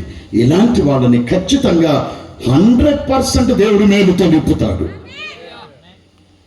ఏమే ఆ విధంగా చేయటానికి దేవుడు మనందరికి సహాయం చేయను గాక. కళ్ళు మూసుకోండి, చిన్న ప్రార్థన. చాలాసేపు నుంచి కూర్చున్నారు, ఒక నిమిషం నిలబడతారా ప్లీజ్? తొందరగా నిలబడండి. నవ్వుకోవద్దు, మాట్లాడుకోవద్దు. పరిశుద్ధాత్ముడు మన మధ్యలో సంచరిస్తుంటాడు. అందరూ కళ్ళు మూసుకోండి. Close our eyes. దేవునికి రెస్పెక్ట్ ఇవ్వు, మర్యాద ఇవ్వు. నిలబడలేకపోతే అది వేరే విషయం. Thank you lord. Jesus, Thank you, thank you, Jesus. Lord. Hallelujah. Praise the Lord. Hallelujah. అందరూ కూడా రెండు చేతుల పైకి ఒకసారి దేవుని స్తోత్రం చెల్లించుదాం. హల్లెలూయా, హల్లెలూయా, హల్లెలూయా. ఈ రోజు దేవుడు మనతో మాట్లాడినందుకై, ఈ ఆఖరి మీటింగ్ లో కూడా, ఆఖరి రోజు కూడా దేవుడు మనతో మాట్లాడినందుకై, వర్షం రాకుండా దేవుడు ఆపు చేసి దేవుడి వాక్యం వినేటట్టుగా దేవుడు మనందరూ కూడా చేసినందుకై ఒకసారి బిగ్గరగా చెప్పండి కూడా దేవుడి నామని మహిమపరచుదాం. ఆమేన్. హల్లెలూయా. పరలోకమందున మా తండ్రి, నీ నామ పరిశుద్ధపరచబడును గాక, నీ రాజ్యం వచ్చును గాక, నీ చిత్తం పరలోకమందున నెరవేరుతుందో అది నా జీవితంలో, మా జీవితంలో, మా సంఘములో నెరవేరును గాక. ప్రభువా, ఈ యొక్క మీటింగ్ల ద్వారా నీ చిత్తము మా జీవితంలో నెరవేరుగలుగునట్లుగా నీ కృప మాకు దయచేయమని ప్రార్థన చేస్తున్నాం. ఈ 13 రోజుల మీటింగ్లు ఎంతో ఆశీర్వాదకరంగా, దీవెనకరంగా మీరు జరిగించినందుకై, మీ నామానికి మహిమకరంగా జరిగించినందుకై వందనాలు, స్తోత్రం చెల్లిస్తూ సమస్తమైన మహిమ, ఘనత, ప్రభావములు నీకు ఆరోపించుకుంటూ నజరేయుడైన యేసు క్రీస్తు నామమున అడిగి వేడుకుంటున్నాము తండ్రి. మన తండ్రి దేవుని ప్రేమయు, మన ప్రభువైన యేసు క్రీస్తు యొక్క కృపయు, పరిశుద్ధాత్మ కన్యన సహవాసమును ప్రియులారా కూడిన మనందరికీ, సంఘములో ఉన్న ప్రతి కుటుంబానికి, సకల పరిశుద్ధులకు, వాక్యం విన్న ప్రతి ఒక్కరికి ఇప్పుడు ఎల్లప్పుడు సదాకాలము తోడై నడిపించును గాక. ఆమేన్. హల్లెలూయా. అలానే నిలబడి ఉంటే ఒక్క నిమిషం వందన సమర్పణ మీ అయ్యగారి చేత ఓట్ ఆఫ్ థ్యాంక్స్ చెప్తారు, మీరు విని ఇంక భోజనానికి వెళ్ళాల్సి.